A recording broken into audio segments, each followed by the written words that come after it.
बता दें, उत्तर भारत के कई राज्यों में भूकंप के झटके महसूस किए गए।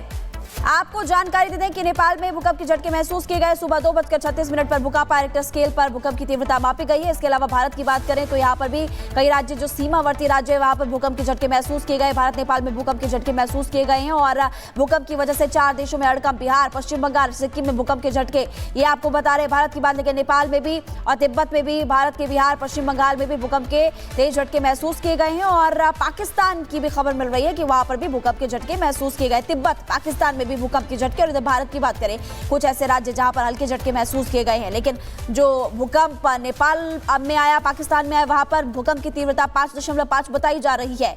तो भूकंप की वजह से 4 देशों में हड़कंप और देर रात जो लोग अपने घरों में थे, जब भूकंप के झटके उन्होंने महसूस किए तो तुरंत अपने घरों से बाहर निकले। कुछ अलग अलग जगहों की तस्वीरें आपको दिखा रहे हैं जहां पर आपको बिल्डिंग्स हिलते हुए नजर आएंगी। कुछ बिल्डिंग के अंदर की तस्वीरें भी है। और इसके अलावा इससे पहले आपको तस्वीर दिखा रहे थे जब लोग घर से बाहर निकले हैं, वो तस्वीरें भी हमने आपको दिखाई। हिलने लगा, पंखा हिलने लगा, दहशत हो गया। हम लोग सब फुल फैमिली बाहर निकल गए रोड पे। 2:07 या 6 पे परिवार के लोग सब लोग जगे, फिर सो गए। थोड़ा ही हल्का झटका था। लगभग रात के करीब 2:15 बजे के आसपास में हमको भूकंप का झटका महसूस हुआ। हम सो रहे थे, पलंग अचानक से डगमगाने लगा, तो इस तरह से हमने झटका महसूस किया। उसके बाद हमने सोया नहीं। सोए हुए थे तो उस बीच में नींद खुला तो देखे थे सब कुछ वाइब्रेट कर रहा है।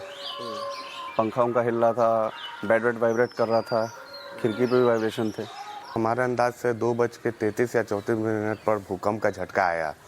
हमने महसूस किया और तुरंत हम सब अपने घर से भागे और अपने परिजनों को तुरंत कॉल करके सबको सूचना दिया कि भूकंप आया।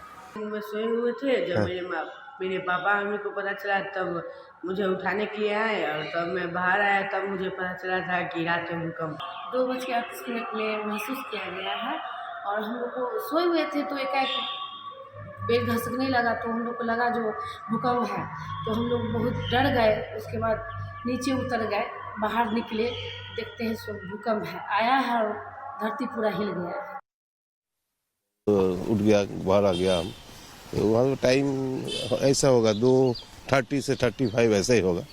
तो डर तो लगता ही है, भूमिकंप में तो सबको ही डर लगता है ना। अचानक मतलब सोए हुए थे, वाइफ उठाई तो फील हुआ कि हाँ बहुत ज़ोर से हिल रही है, बेड वगैरह सारे हिलने लगे। फिर बच्चों को उठाया और एक डर का माहौल पैदा हो गया। भूकंप बहुत बार आया है, पर ये भूकंप का झटका भी काफ़ी तेज ही था। पर ये इस झटका तेज था, महसूस सबको हुआ ऑलमोस्ट। मैंने तो व्हाट्सएप ग्रुप चेक नहीं किया, पर सुबह उठ के देखा तो व्हाट्सएप ग्रुप में सबके 2-2:30 बजे मैसेज आ चुके थे कि भाई यहाँ झटका लगा है। नो, एक्चुअली मेंटली हम लोग दिन ब दिन ऐसे माने सोचते जाते हैं कि अभी इसके बाद क्या होगा। आज थोड़ा मेंटली कुछ घबरा गए थे। बिल्कुल मैंने सुबह हुआ था, पलंग एकदम हिलने लगा तो मैं जाम करके उठ गया। मेरा साथ में मेरा वो भी था, मेट था नेक्स्ट कमरा में, वो भी आके एकदम मुझे बुलाने लगा कि उठिए भूकंप हो रहा है। तो उठ के सामने दरवाजा खोलने लगा, तब तक तो ठंड। तो देखिए अलग अलग राज्यों में भूकंप के तेज झटके महसूस किए गए। अब आगे बढ़ते हैं, बात हिमाचल की करेंगे। रेवड़ी बांटने के चक्कर में हिमाचल प्रदेश में सुक्खू सरकार की मुसीबतें लगातार बढ़ती हुई नजर आ रही है। उनकी मुसीबत इतनी बढ़ गई है कि अब वो सरकार चलाने के लिए मंदिर ट्रस्टों से भी पैसा मांग रहे हैं। इसे लेकर बीजेपी ने सुक्खू सरकार पर जमकर हमला बोला है। पूरी खबर आपको दिखाते हैं इस रिपोर्ट में।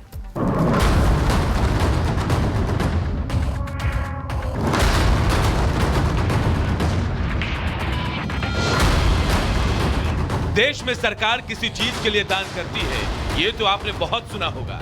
लेकिन हिमाचल की सुक्खू सरकार शायद पहली सरकार होगी जो दान लेकर सरकार चला रही है। जी हां, हिमाचल सरकार की नई योजना ने तो उनकी वित्तीय हालत की पोल खोल कर रख दी। हिमाचल प्रदेश सरकार ने सुख आश्रय योजना के लिए धन देने का अनुरोध किया है। ये राशि राज्य सरकार द्वारा संचालित मंदिरों से मांगी गई है। आदेश के पीछे का कारण जानकर आप और हैरान हो जाएंगे।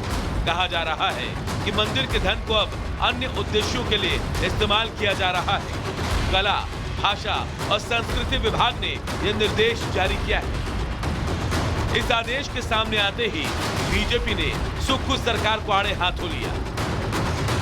एक तरफ सनातन का विरोध, एक तरफ सनातन को गालियां और उधर मंदिर से लेकर के सरकार खर्चा चलाने के लिए पैसा मांग रही है।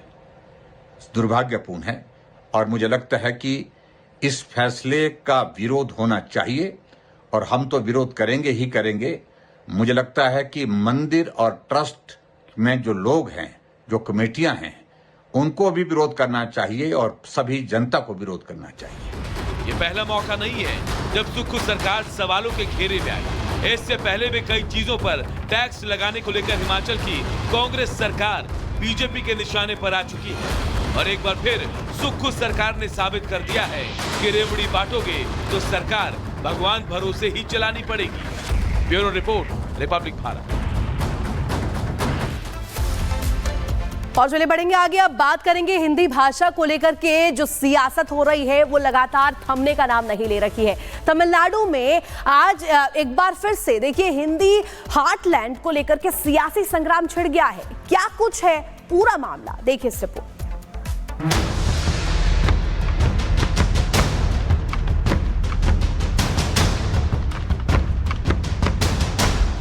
तमिलनाडु में हिंदी भाषा को लेकर सियासी तमाशा देखने को मिल रहा है।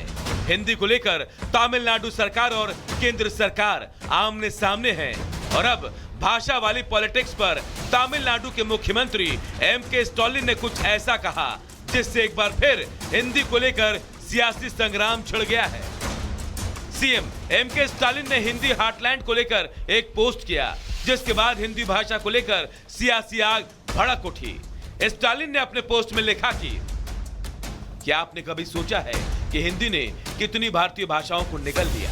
भोजपुरी, मैथिली, अवधी, ब्रज, बुंदेली, गढ़वाली, कुमाऊनी समेत कई भाषाएं अब अस्तित्व के लिए हाँफ रहे हैं। एक अखंड हिंदी पहचान के लिए प्रयास ही प्राचीन मातृभाषाओं को नष्ट करता है। यूपी और बिहार कभी भी सिर्फ हिंदी हार्टलैंड नहीं थे, उनकी वास्तविक भाषाएं अब अतीत के अवशेष हैं। स्टालिन ने हिंदी भाषा को लेकर सवाल खड़े किए तो बीजेपी ने भी पलटवार करने में देरी नहीं की। केंद्रीय मंत्री अश्विनी वैष्णव ने स्टालिन को जवाब दिया और साथ ही राहुल गांधी को भी कटघरे में खड़ा कर दिया। अश्विनी वैष्णव ने सोशल मीडिया एक्स पर पोस्ट करके लिखा, समाज की बांटने वाली ऐसी छिछली कोशिशों से खराब शासन व्यवस्था कभी छिप नहीं सकेगी। यह जानना दिलचस्प होगा कि विपक्ष के नेता राहुल गांधी इस